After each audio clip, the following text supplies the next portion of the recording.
গোৱালপাৰা জলেশ্বৰ তপোবন মহাবিদ্যালয়ত নৱনিযুক্ত সভাপতি হিচাপে দায়িত্ব গ্ৰহণ কৰিলে অৱসৰপ্ৰাপ্ত প্ৰধান শিক্ষক কমাল হুছেইনে।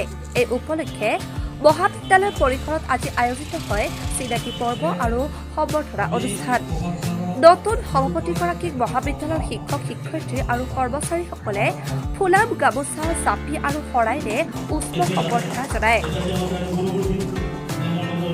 মহাবিদ্যালয়ৰ অধ্যক্ষ আব্দুল মান্নানৰ সভাপতিত্বত অনুষ্ঠিত সভাখনৰ উদ্দেশ্য ব্যাখ্যা কৰে সহকাৰী অধ্যাপক আমজাদ আলী চৰকাৰে। লগতে কাটাৰিহাৰা হাইস্কুলৰ শিক্ষক চৌকত আলীয়ে শিক্ষাৰ মান উন্নয়ন, নৈতিকতা আৰু সামাজিক সমৃদ্ধিৰ বিষয়ে গুৰুত্বপূৰ্ণ বক্তব্য প্ৰদান কৰে।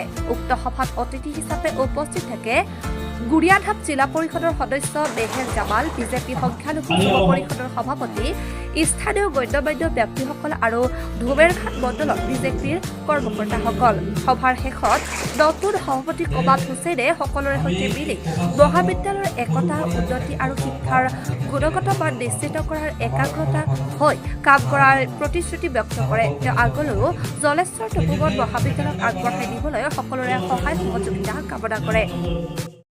বিভাগীয় কৰ্তৃপক্ষক ধন্যবাদ জনাইছোঁ। মোক এনেকুৱা এটা পিছপৰা অঞ্চলৰ এটা মহাবিদ্যালয়ৰ প্ৰেচিডেণ্ট দিয়াৰ কাৰণে। আৰু বিদ্যালয়খনত বহুত অভাৱ অভিযোগ আজি অলপ শুনা যদিও বহুত অভাৱ অভিযোগ আছে। এইখিনি অভাৱ অভিযোগ সকলোৰ লগত যোগাযোগ কৰি অভাৱ অভিযোগ যিমান দূৰ পৰা যায় এইখিনি সমাধান কৰাৰ চেষ্টা কৰিব লাগিব। আচলতে এইখন কলেজত এতিয়ালৈকে এইখিনি আমি বিভাগীয় কৰ্তৃপক্ষৰ লগত যিমান দূৰ পাৰোঁ, ছায়েন্স আৰু কমাৰ্চ দুয়োটাৰে প্ৰয়োজন। আমাৰ এনেকুৱা পিছপৰা অঞ্চলত দুয়োটা ষ্টেমৰো প্ৰয়োজন আছে। যিমান দূৰ পাৰোঁ আমি চেষ্টা কৰিম।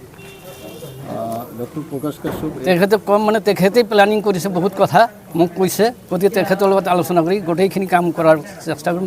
তেখেতৰো মনোভাৱ আছে এই শিক্ষা অনুষ্ঠানখন আগবঢ়াই লৈ যোৱাৰ কাৰণে। হ'ব।